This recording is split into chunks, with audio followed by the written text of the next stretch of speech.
খুবই সিরিয়াস মুহূর্তে চলতেছে। গরুটা একটু পাগলামি করতেছে, ওর মাইট দিল। এই যে দেখছেন কি অবস্থা। দেখা যাক শেষ পর্যন্ত কি হয়। খুবই পাগলামি করতেছে কিন্তু গাবতলিতে ফাঁকা মাঠে পাগলামি যাকে বলে। হয়তো বা রাত্রেবেলা বা বিকেলবেলা যদি হইতো সেক্ষেত্রে এতটা পাগলামি করতে পারতো না। এটার কারণ হচ্ছে যে এখানে অনেক লোকজন থাকে, আজকে ফাঁকা পাইছে, ও একটু পাগলামি করতেছে। ও কিন্তু জিভও বের করছে, দেখেন ওর জিভ বের করে রাখছে। এই যে দেখেন জিভ বের করে রাখছে, এই লাগছে, এখানে লাগছে কিন্তু। ওরে আল্লাহ রক্ষা করো আল্লাহ, কি আল্লাহ কি অবস্থা। আল্লাহ, এটা আবার ফেলে দেয় নাকি, আবার ভয় লাগতেছে। পিছনে যে খাবারের ইটা আছে এটা আবার ভেঙে ফেলে দেয় না, কোনো সমস্যা করে নাই, সুন্দরভাবেই গেল।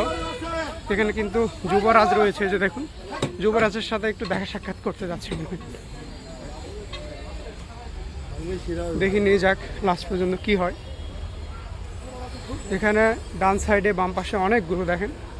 ও কিন্তু দেখতেছে আর যাচ্ছে, ও ভাবছে যে হ্যাঁ আমি তো সবার ছোট, ওনাকে নিয়ে যাচ্ছে গরুটাকে। এই আল্লাহ, এই অল্পর জন্য লাগলো না এই জায়গাটাতে। সামনে লোকটা ভয় পেয়ে গেছে।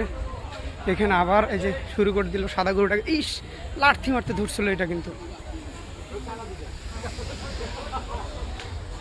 ছোট বাচ্চাটা ভয় পাইছে, ভদ্রলোকও ভয় পাইল।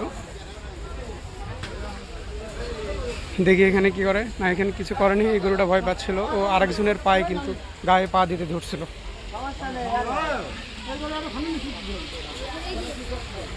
দেখা যাক কোথায় রেখে দেয়। যেখানে আর একটা গরু পাগলামি করতেছে, বড় গরুর পিছনে কিন্তু মাঝখানে ঢুকে গেল। এখানে ছোট একটা বাচ্চা হেল্প করতেছিল, ও আবার রেগে গেছে। দেখা যায় ছোট ভাই সরো সরো সরো, তুমি সরো, এখানে তুমি পারবা ওর সাথে, বলো তো। আবার একটু ঝামেলা করতেছে। এ পাশে এই যে এখানে কিন্তু বাঁধবে, ওর নাকে একটু রক্ত বের হয়েছে দেখুন, মানে বিশাল পাগলামো করছে। যাই হোক, এর খেলা শেষ এখান থেকে।